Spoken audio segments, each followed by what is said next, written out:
신기후 한자를 푸는 대구의 오집사입니다. 오늘은 사람 인변 인자에 대해서 말씀드리겠습니다. 쉽게 말하면 사람이다라는 거죠. 자, 붓으로 사용된다는 거죠. 자, 성경 해자의 그 가장 기본 아이디어인 네 글자를 다시 한번 설명드리면서 기본적인 것을 한번 더 설명드리겠습니다. 자, 일이 있죠. 한 분이신 분, 하나님이다는 거죠. 오직 한 분이신 하나님이 계신데 그분이 어떻게 된다고요? 이 땅에 오셔서 십자가에 수족이 뚫리시고 창으로 옆구리가 뚫리시고 가시관으로 머리가 뚫리시고 십자가에 뚫려서 달리셨다라는 거죠. 그래서 여기서 요게 두 개가 붙으면 뭐가 됩니까? 예, 십자가 모양이 되죠. 그죠? 하나님이신 분이 뚫리셔서 달리셨다. 우리의 그 십계명을 지키지 않는 우리를 위해서 대신해서 달리셨다는 자. 그리고 이거 삐친 별은 뭐라 그랬습니까? 죽었다는 거죠. 하나님이신 분이 죽었다라는 거죠.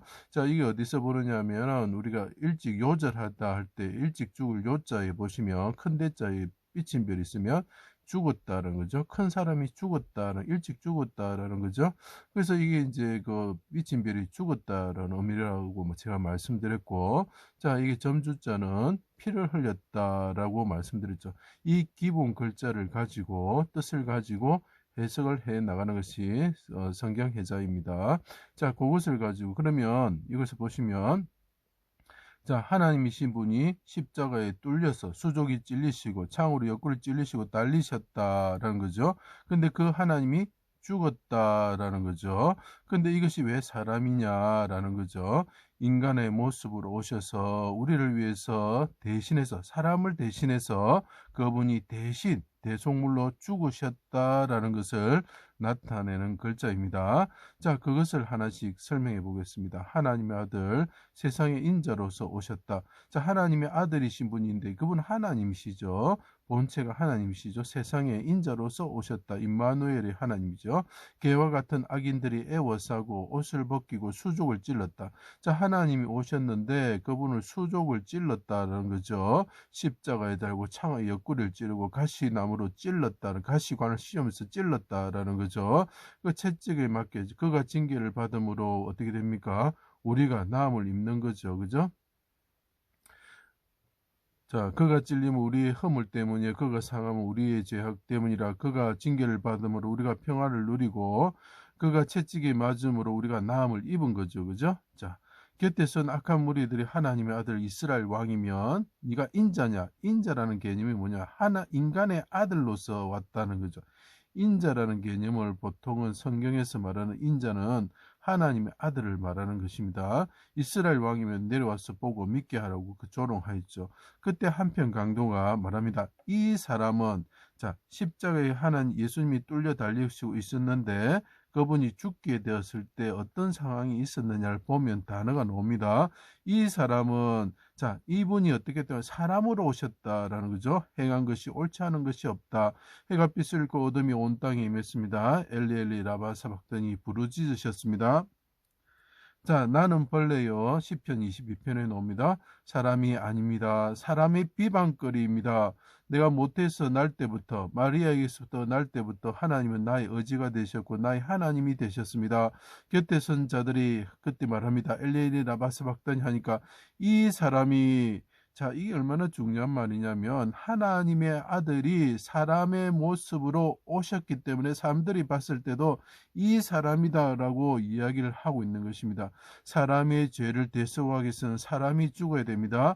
양 같은 사람들이 각기 제 갈 길로 갔기 때문에 양으로 오신 분이 죽으셔야 됩니다. 그런 뜻이지요. 이 사람이 엘리야를 부른다 하니까 한 사람이 달려가서 심포도주를 주었고 남은 사람들이 가만두어라. 엘리야가 와서 구원하나 보자 말하였습니다. 그때 예수님께서 말씀하셨습니다. 이분이 십자가에 뚫리신 분이 죽으시면서 말씀을 하시는 거죠. 내 영혼을 아버지 손에 부탁합니다. 크게 소리치시고 영혼이 떠나셨다라는. 그런데 곁에 선 사람들이 보기에는 고운 모양도 아름다운 모양도 허무할 만한 것이 없었다. 그래서 사람들이 그를 멸시하였다라고 이야기를 하죠.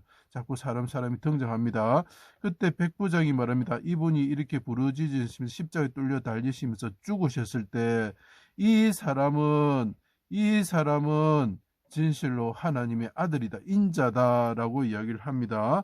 그리고 정령 의인이다, 의로운 사람이다라고 이야기를 하는 거죠. 자, 그것을 빌립보서에서 이렇게 표현하고 있습니다. 그는 하나님의 본체시나 하나님이셨으나 하나님과 동등됨을 취할 것으로 여기지 아니하시고 오히려 자기를 비워 종의 형체를 가지사 사람과 같이 되셨고, 그러니까 사람들이 보고 이 사람은 이분이 뚫리시고 달리셔서 죽게 되었을 때 이 사람은 정령 의인이다라고 이야기를 하는 거죠. 사람의 모양으로 나타나사, 예수님께서 하나님의 아들이 사람의 모양으로 나타났다는 것을 나타내는, 그리고 우리를 위해서 십자가에 뚫리시고, 뚫을 곤자가 되죠. 뚫리시고 달리시고 죽으셨다라는 걸 나타내는 글자인 것입니다. 자기를 낮추시고 죽기까지 복종하셨으니 곧 십자가에 뚫리시고 죽으셨다라는 것입니다. 누가? 사람의 형체로 오신 하나님이 뚫리시고 죽으셨다. 왜? 우리 죄를 담당하시기 위해서 죽으셨다는 거죠. 사람들에게 멸시를 받고 죽으셨으며 많은 사람들을 의롭게 하고 죄를 담당하고 기도하셨다라고요. 자, 그분이 죽으시면서 이 사람들의 죄를 사하여 주십시오 기도한 것이죠. 자, 하나님이신 분이 십자가에 뚫리시고 수족이 찔려 뚫리시고 창의 옆구리에 뚫리시고 죽으셨다. 이분이 하나님의 아들이다. 하나님이신데 인간으로 그 인간의 형체를 가지고 사람의 모양으로 오셔서 우리 죄를 대신해서 속죄 양으로서 속건 양으로서 죽으셨다라는 것을 나타내는 글자입니다. 자, 이 글자를 볼 때 우리를 위해서 죽으신 예수 그리스도를 만나시길 바랍니다. 그분이 우리를 위해서 죽으신 하나님이시라는 것을 꼭 보시기 바랍니다. 그분은 인간의 모습으로 이 땅에 오셨던 분입니다. 인간으로 오신 예수님을 믿지 않는 자들은 뭡니까? 예, 그게 거짓 선지자이고 거짓 선지자라고 요한 1서에서 말하고 있죠.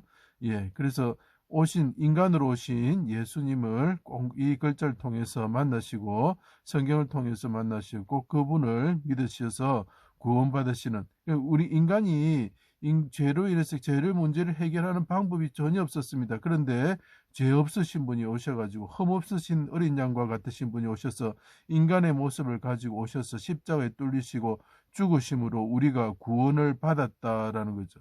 그래서 이것이 나중에는 사람으로 차용이 되는 것입니다. 제 강의를 들어주셔서 감사합니다.